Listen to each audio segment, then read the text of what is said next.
और मौजूद हाज़रीन, गुस्ताखी के लिए माफी चाहता हूँ। कभी कभी हालात से आदमी मजबूर हो जाता है। इत्तेफाक ऐसा था, मेरा कमिटमेंट था है इरफान साहब से, और कमिटमेंट के बाद मैं ज़रा कोशिश करता हूँ कि उससे पीछे ना हूँ। मैं जुमा तक मुझे रखना किसी में ज़रूरी था और मंडे मॉर्निंग मुझे पहुँचना ही पहुँचना है। तो मेरे पास इसके अलावा कोई चारे काम नहीं था कि मैं अभी शाम को निकलूँ। मैं शाहगंज में ठहरा और शाहगंज से सीधा चला आ रहा हूँ।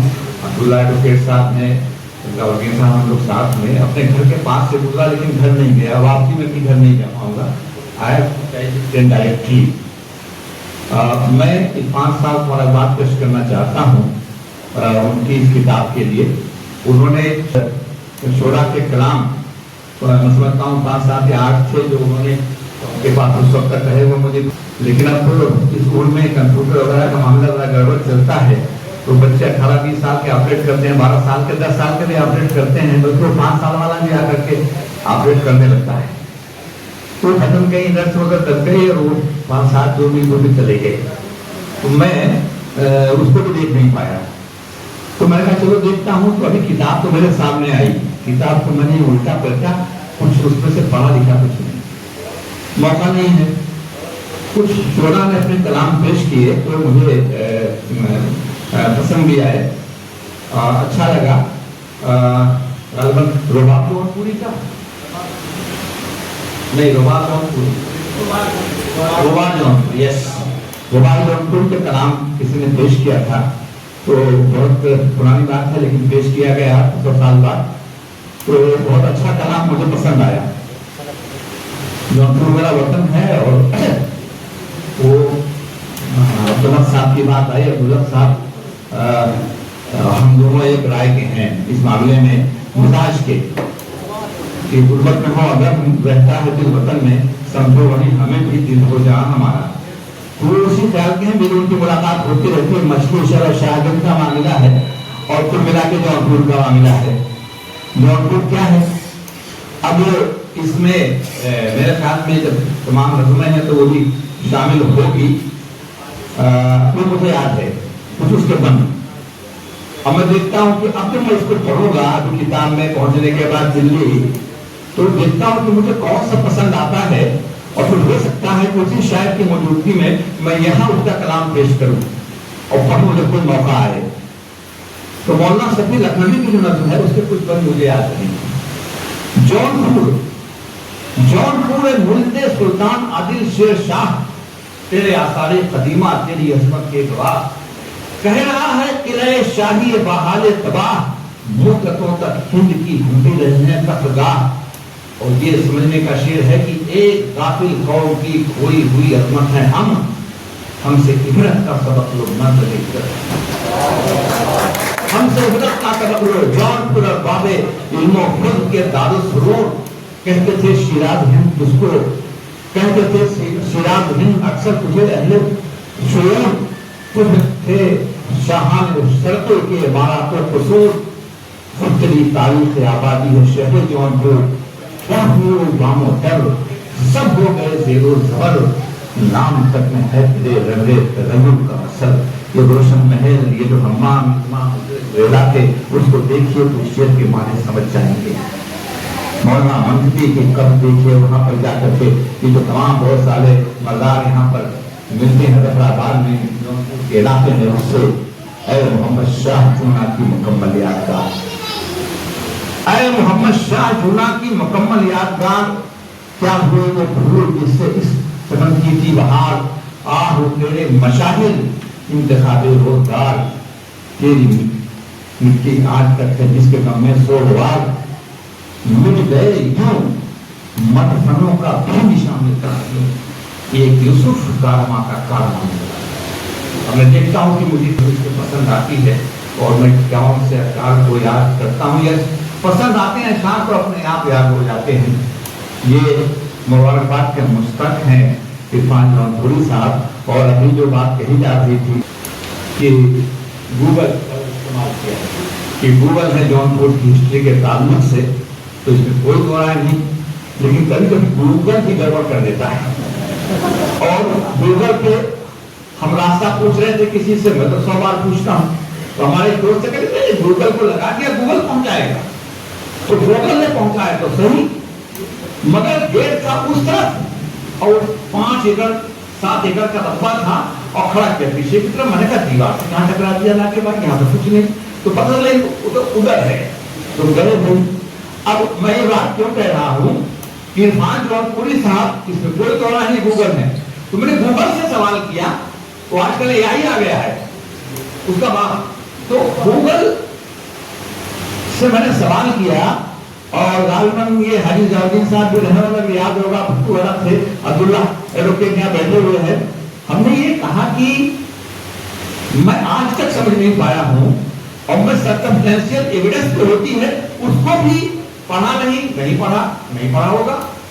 आपने पढ़ा हो तो बताइए, और नहीं तो 1 महीने 2 महीने 3 महीने बाद मुझे बताइए, अगर कहीं से पता चल जाए। रिमाइंड भी किया गूगल को और बहुत सारे लोगों से, अमित तो क्लेम भी गूगल, मैंने कहा भैया बताओ, समझ बात नहीं आई और अब तक समझ बात नहीं आई, तो ये सवाल गूगल को डाल देता हूं, अगर किसी को पता चले तो मुझे बताएगा। जो बात मैं आज तक समझने से कासिर हूं, ये बड़ी मस्जिद जिसका मशरिकी गेट सिकंदर लोधी ने तोड़ दिया था, सिकंदर लोधी ने, वो गेट टूटा रहा और वो अभी हमारी आंखों के सामने 30 40 साल 45 साल जो भी हुआ होगा, पलट बना है, मुकम्मल हुआ।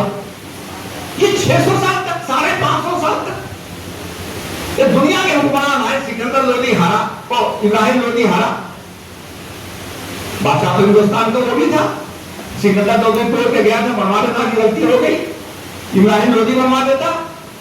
बाबर ने उसको किया, बाबर यहां तक तो आया, ज्ञानवापी को तोड़ने ताड़ने और अयोध्या तोड़ने ताड़ने इन्वर्टेड का मांग में, मैं नहीं कह रहा हूं, दोनों करे तू भैया इसको बनवा देता। अकबर आजम यही आए, इसी किले में ठहरे, इसी किले में किश्ती लेके निकले, और इसी किले में जब किश्ती लेके निकले, बुढ़िया रो रही थी, कहानी मेरे पास वक्त नहीं, घंटों का मामला है, बुढ़िया रो रही थी। उन्होंने कहा कि क्यों रो रही है, उन्होंने कहा उस पार से इस पार आ गई थी, अब जा नहीं पा रही है, और वो लड़के उसके वहां रो रही है। बादशाह ने कहा पता लगाओ, तो पता लगा के बताया।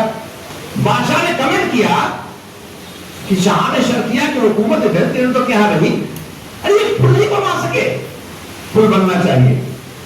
बादशाह सलामत, ऑर्डर हो गया, पुल बनने की बात आई। इब्राहिम तो अब्दुल रहीम खान खाना आए, उन अपने इंजीनियर वगैरह जो उस जमाने के लेकर के, और पुल बनने की जब बात आई तो उन्होंने कहा कि यहां से बनेगा। तो उन्होंने कहा नहीं, बुढ़िया कहां से पार हुई थी औरत, उन्होंने कहा तो यहां से पार हुई थी, बोली यहां तो नहीं बन सकता, यहाँ बड़ी भंवर है, फलाना है, ढकाना है। उन्होंने अशरफी निकाली जेब से, वो बटुआ फटुआ रखते थे उस जमाने में, उसे मुझे चाहिए, उन्होंने निकाल के डाल दिया, कहने लगा अशरफियों से पुल बनेगा, मगर यही बनेगा, और बन गया पुल। सब होता रहा, अकबर गए, उसके बाद तो खैर मान लीजिए शाहजहां अपना उधर रहे और जहांगीर उधर रहे, लेकिन औरंगजेब तो घूमता रहा। औरंगजेब तो अपना, जैसे लोग कहते हैं कि वो तो बड़ी उसको फिक्र थी, वो गेट नहीं बना पाया, उसके बाद और लोग भी आए, गेट ही नहीं बन पाया। तो आप में से मुगल, छोटे मुगल, बड़े मुगल जितने लोग भी हैं, वो जब भी उनको पता चले और मेरी नॉलेज में इजाफा करेंगे तो मुझे बड़ी खुशी होगी, क्योंकि मैं वकील की हैसियत से घूमता रहता हूं सर्कमस्टेंशियल एविडेंस की क्या हुआ होगा कि नहीं बन पाया। बड़े बड़े कराम आए, बड़े बड़े मजहबी उसके लोग आए, क्यों नहीं 550 साल तक ये बन पाया।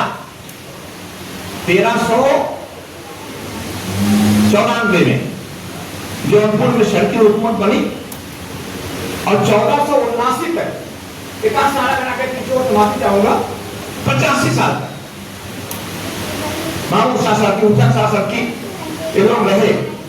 और जौनपुर वाले किंगडम, ये कोई ऐसी राजाओं महाराजाओं का मामला थोड़ी था। जौनपुर को समझने की कोशिश कीजिए। आज का ये बरेली रायबरेली तक का इलाका, इटावा, इधर बिहार, झारखंड, पाटा बंगाल, पाटा Orissa, it was kingdom at that time. और जवाल की सल्तनत के बहुत सारे वजूहात हुआ करते हैं, इसमें कोई दो राय नहीं।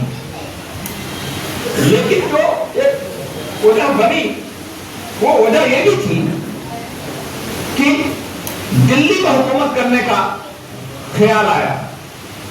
दिल्ली पर हुकूमत करने के हवस से मुल्कगिरी एक अजीब चीज है दुनिया में। आराम व आसाइश, तो आराम व आसाइश को जौनपुर शहर के अब्दुल खालिक मोल्ला टोला एरिया का बादशाह बना दीजिए, 2 लाख आदमी का बादशाह लेके। जैसे दुनिया में बहुत सारे मुल्क हैं, उनकी 1 लाख आबादी है, कंट्री है, 50 लाख आबादी है, कंट्री है। ऐसे कंट्री इतने बड़े बड़े हैं, सब इंतजार कर रहे हैं। लेकिन जौनपुर का बन जाए क्या होता है, आजमगढ़ बलिया भी ले लें। आजमगढ़ तो पहले हमारे में था, उसको फिर लेना है वापस। अभी तो हम पहचाने जाते हैं, ये साजिद खान आदमी बैठे हुए हैं, तो साजिद खान आदमी तो पहचान ले जाते हैं। जेड का सामान का मसला आता है तो जौनपुर कहता है, तो कहते हैं आए जयपुर, ये बताना पड़ता है। नहीं, दैट इज रियलिटी, ये सांसार रियलिटी है। जौनपुर कहाँ है, ये हमें सोचना पड़ेगा। इसलिए कि जौनपुर की तारीख को याद रखना चाहिए। अब एक अलग बहस हो जाएगी, तारीख जानना जरूरी या रखना जरूरी है। तो अब यूपी आ गया, अरे ये कोई बात नहीं, 10 हुए और लोग, अरे इससे और लोग। तो काबुल कंधार से लेकर के औरंगजेब वहां तक पहुंच गया। जिंदा रहता तो और पीछे बढ़ता, इधर बढ़ता उधर बढ़ता, क्योंकि ऐसा कुछ कर जाओ कि हिस्ट्री में हमारा रिकॉर्ड ही कोई न तोड़ पाए। एक सिलसिला होता है। तो जब उनके पास सब कुछ था, लाखों की फौज थी, 1000 छोड़ी थे भाई, लाखों। तो उनको ख्याल आया कि दिल्ली, जब तक दिल्ली नहीं तब तक मामला नहीं, दिल्ली नहीं। एक बार हमला किया, 2 बार हमला किया, 3 बार हमला किया, यही हमला करते थे। शर्की डायनेस्टी, इनके जो किंग्स थे वो हमला करते थे।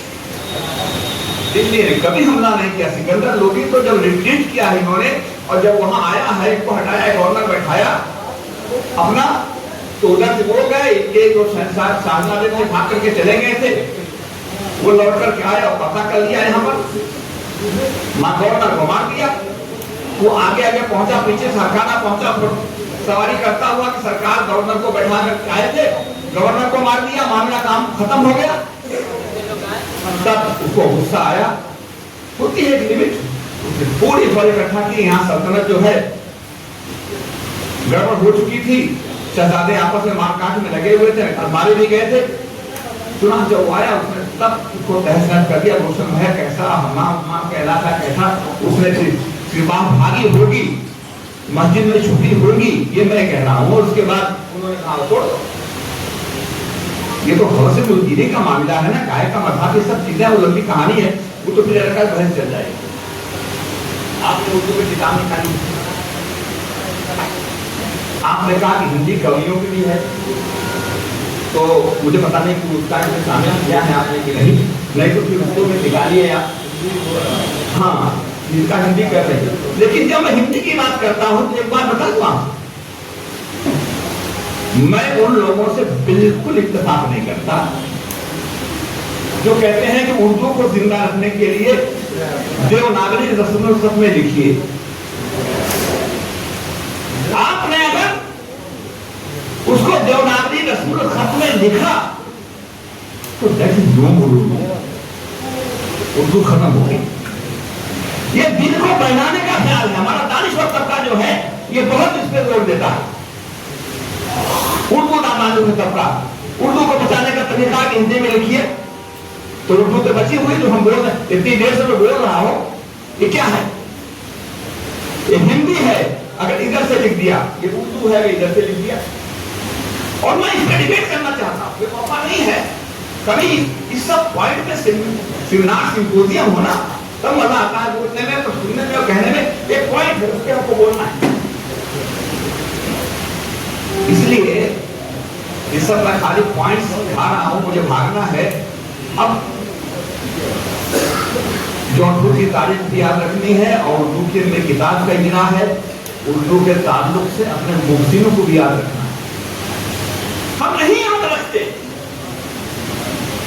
ये साजिद खान आदमी यहाँ बैठे हुए हैं, ये बड़ा हमारे मुशायरा कराते हैं। और मेरा अपना मानना ये है कि शायद पूर्वांचल में सबसे बड़े मुशायरे दो चार होते हैं, उनमें इनका मुशायरा होता है। There's no doubt about it। लेकिन मैं इसलिए इनको नंबर नहीं देता। बड़ा भारी मुशाहरा कराया, फला को बुलाया, ढका को बुलाया, गवर्नर आए, मंत्री आए, ये सब क्रिकेटर आए। नंबर इसलिए देता हूं कि वो आंजहानी हेमवती नंदन रघुना के नाम पर हर साल मुशाहरा कराती। वो आते मोती नंदन रघुना, उर्दू का शहनाई, दिलदाना, उर्दू का चाहने वाला, अपने एक दस्तखत से उर्दू के 4 लाख की तरफ पॉइंट कर दिए, ना कहीं झगड़ा ना रगड़ा। आज तो ऐसा पॉइंट करते हैं कि हाई कोर्ट जाके उलट गया, सुप्रीम कोर्ट गया, हमने उल्टवा दिया, ऐसा तमाशा होता रहता है। वहां तो कदम चल गया तो चल गया। 27 लोग गए, निकले, हो गए, रिटायर हो गए, औलादे फिसल ले रही थी, औलादे भी अब नहीं, फिर पुरानी बात हो गई।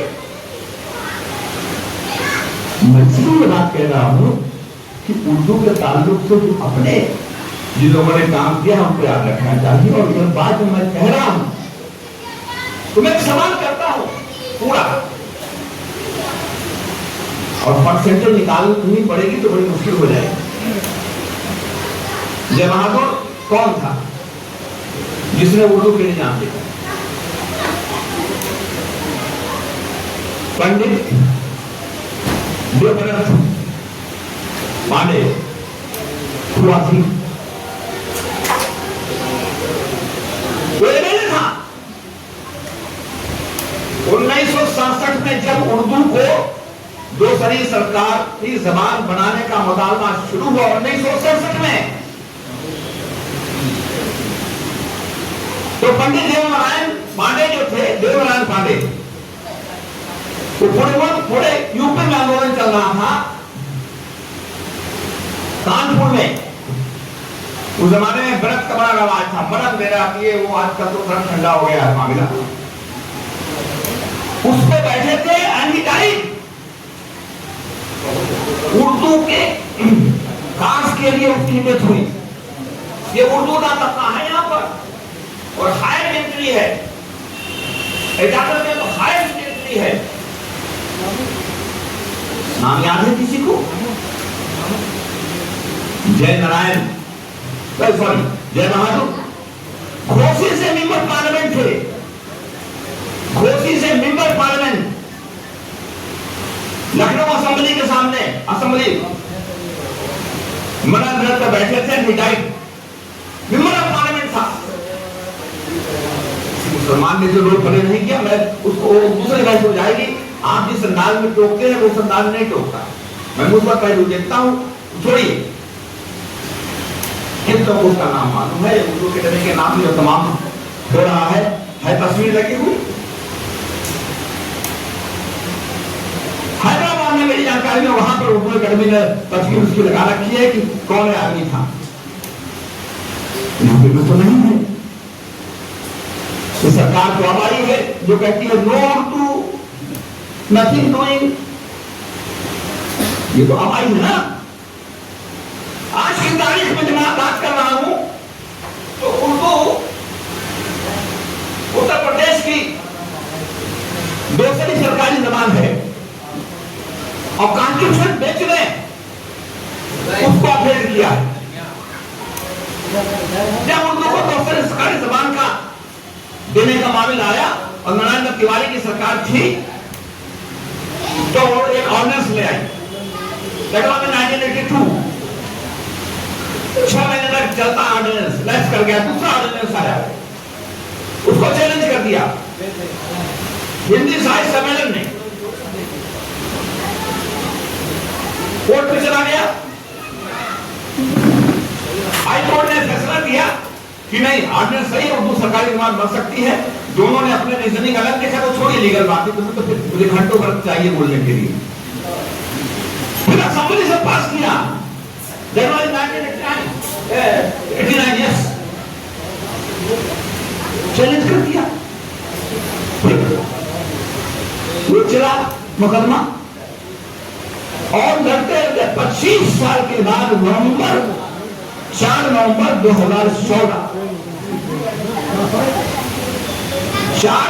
2014 को कॉन्स्टिट्यूशन बेंच ने अपील किया कि यस, ऑर्डिनेंस सही था, जो असेंबली से पास किया गया सही था। उर्दू सरकारी जबान बन सकती है और बनी है, और कानून के तहत आज की तारीख में उर्दू दूसरी सरकारी जबान है। डेढ़ दो साल के बाद दूसरी सरकार आ गई, मान लीजिए उसके पहले 2 साल तो सरकार नहीं। सारी चीजें हैं। अब उर्दू के ताल्लुक से कुछ हमें भी करना, दो चीजें हैं। एक तो हमारा मुताबिक सरकार से, और दूसरा हम क्या कर सकते हैं। तो मैं समझ मुझे भागना है, मेरा दिमाग गाड़ी में, और कल के बैठक में लगा हुआ है, मुख्य खड़ा होगा डंडा लिए हुए। अगर मैं लापता रहा तो उसका मामला गड़बड़ रहेगा, इसे मुझे भागना है। कुछ नहीं कर सकते आप। मैं उर्दू का अखबार मंगाता हूँ और अंग्रेजी का मंगाता हूँ। चाहे फिर वहां आँख खुली बैठा तो उर्दू के अखबार पढ़ता हूँ। जब टाइम बचता है तो अंग्रेजी का पढ़ता हूँ, वरना कोर्ट में तो सारे अंग्रेजी के अखबार आते हैं, पढ़ लेता हूँ। जहाँ जाता हूँ अंग्रेजी मिलती है, उर्दू नहीं मिलती, इसलिए उर्दू पढ़ता हूँ। इस बारात मंगाने वाला काम कीजिए। नंबर 1, वो तो खैर बहुत से लोग कहते रहते हैं। मैं दूसरी बात कहने जा रहा हूँ और वही बात खत्म करूंगा। बहुत कुछ कहने का चाहता है, कभी भाषा आप ऐसा करी, एक दिमाग में फंस गया हूँ भागने के चक्कर में। ऐसा नहीं है, इतना बिजली आदमी हो गया मैं, मुझे बहुत खराब लग रहा है। ये मोबाइल है ना, नई जनरेशन को भी कह रहा हूँ, आपको भी कह रहा हूँ, आप इसके को देखना सीख लीजिए। मुझे तो मैं तो इस बच्चे में फेल हूँ भाई, वो लड़कों से पता लेनी पड़ती है, लेकिन मैंने मेहनत करके सीखी। मैंने कहा भाई उर्दू कुछ भी हो सीखना है यार, सीख लिया। अब मैं इसके सवाल जवाब सब व्हाट्सएप पे उर्दू में करता हूँ। ये सब मुझसे कहने लगे, अरे साहब आप क्या बात करते हैं। मैंने लिखा कि उर्दू का इस्तेमाल कीजिए। अरे फरमान साहब आपको भी क्या मामला है, आप कहे तो उर्दू में लिखिए। अरे उर्दू में लिखा कि दूसरों तक बात पहुंचेगी कैसे। मैंने कहा बिल्कुल सही फरमाया। कम से कम जवाब मुझको देना हो, जबकि फैजान को जो खुद उर्दू में लिख रहा है तो उर्दू में लिख दीजिए, बकिया तो लिखिए ना। तो मैं तो अंग्रेजी में भी जवाब देता हूँ, हिंदी में भी, उर्दू में। लेकिन अगर मैं उस तरह का देखता हूँ नाम अपने से, उससे बहस लंबी चल जाएगी। That is not to get different points. एक जो मेरे बात है कि जहाँ में सांसद कभी सिंगनार सिंपोजे में तुम मुझको याद कीजिए, मैं अपना वो रखना चाहता हूँ। लोग कह रहे बहुत अच्छा लगता है, कहते हैं तो मुसलमानों की जबान नहीं, सबकी जबान है। मैं सवाल करता हूँ कौन सी जबान किसकी है? जबान किसी की होती है क्या? अगर किसी का होता है क्या? आपके चाइना में कारोबार करा, वो चाइना यहाँ को बंद मना कर देगा? आपके कारोबार चाइना में करा, वो हिंदी वहां नहीं पढ़ाई जाएगी? कोई दुनिया की ताकत रोक सकती है? डी फैक्टो, एक जो मैं बात लेके जा रहा हूं, डी फैक्टो, डी फ्यूरे, उर्दू सबकी जबान है, सारी जबानें सबकी जबान है, सारा अदब सबका अदब है, किसी का स्वभाव करना, किसी की लायक करना, कुछ। लेकिन Urdu de facto, Urdu is a language of Muslim. बड़ी गलत बात है। मैं इसी को माय वर्ड्स, जब कोई सरकार पॉलिसी बनाती है तो उनको कोई मुस्लिम उसमें शामिल करती है। जब कोई सजेशन आता है तो कहती है मुसलमानों को उर्दू के लिए करना चाहिए। बातें हैं, छोड़िए, मुझे थोड़ा सा माफ कीजिएगा, मैं पक गया, जरूर मत आ गया। I just want to learn from here. तो मैं दिल चाहता है बहुत कुछ कहना, तो मैं कह नहीं पा रहा हूँ। मुझे पता नहीं कि मैं जल्दी जल्दी में क्या कुछ बातें कह दिया कि जो मैंने अभी 2 जुमले में बात कही है। इसके बड़े बड़े दानिश्वर ऐसे आंखें दिखाते हैं, अरे भाई तुम्हें खाना है खाओ, हम तो फ्री है भाई, I am I am farmer, मेरे कहीं कहीं से कोर्ट नहीं कर रही। और इसी तरह कहानी का नतीजा है कि मैं आज आपके सामने खड़ा हूं। इसी तरह कहानी अपनी बात काफी को कभी हमने मसीहा में लिखा, जानते थी मतलब उसका कसीदा में लिखा, सूरत के खुशामत में करीब खूब मैंने लिखा है, करीब खूब साया नहीं कहना है मामला। तो ये सब जो बातें मैंने कही माना, तो बड़ी हिम्मत है। आइए बात करने को तैयार। सबकी जुबान है, अरे बड़ी मीठी है, शीरी है, उसकी वजह से जिंदा है, वो तो है। अब क्या करें उर्दू? हरियाणा असेंबली में बहस हो रही थी, खट्टर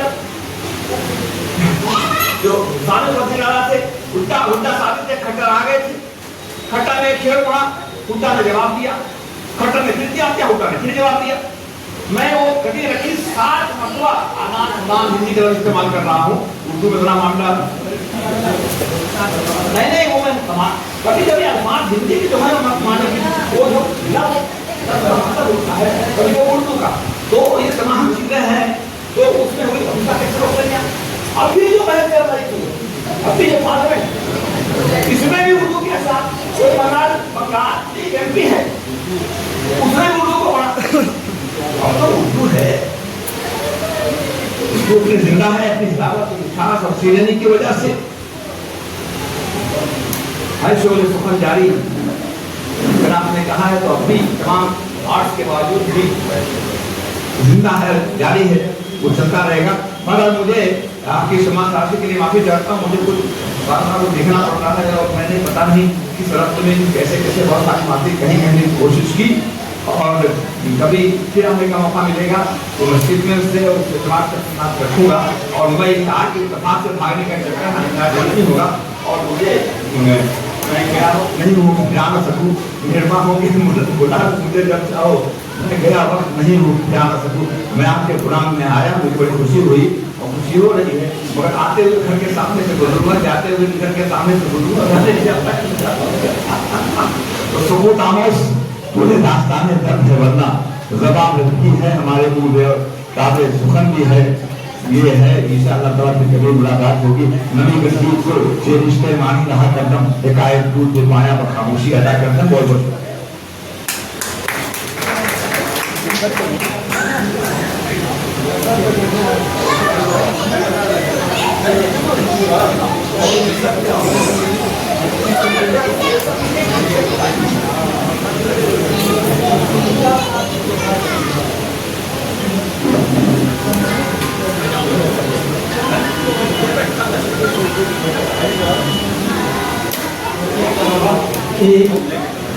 दौर खत्म हुआ गोया,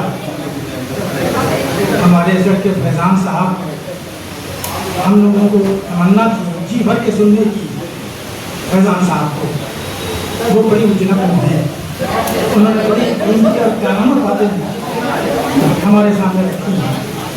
अब हम एक नए दौर में दाखिल हो रहे हैं और अब ये जलसा जनाब आफ्ताब अहमद आफाकी साहब के साथ आगे बढ़ेगा, और इसके लिए हमारे इरफान साहब एक अलग प्रोग्राम रखते हैं, लेकिन इतना सा इसका तब्दील में हम समझ रहे हैं कि थोड़ा उसको रोका जाए, और दूसरा सिलसिला जो है वो हम ये समझते हैं कि जो इतिहास है जिंदगी है वो आफाकी साथ में, और इंशाअल्लाह ये बच्चे सुना जाएगा। कन्या में तो एक और चीज़ें हायर होंगी आपके, उसके लिए मालूम है। एक सिलसिला तो ये है कि लोगों ने हमारी बस में अदब नहीं, हमारे साहिब किताब मोहम्मद इरफान साहब के खिलाफ एक सनद एजाज भी तैयार किया, और उस मौके पर दिए हैं, और हमारे सभी मोहतरम मौजूद हैं बाकी साहब, उनके हाथ से कुछ सनद पेश कर दी जाए।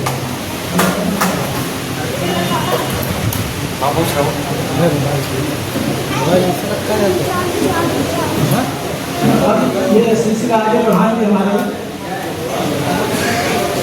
हमारे नाज़िम साहब आपको आगे बढ़ाएंगे।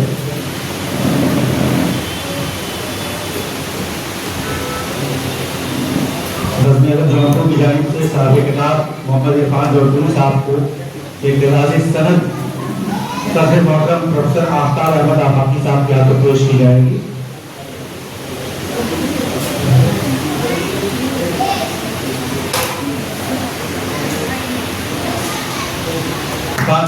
खिदमत में एजाज़ी सनद पेश की जा रही है। ये बज़्म-ए-अदब जौनपुर की जानिब से है।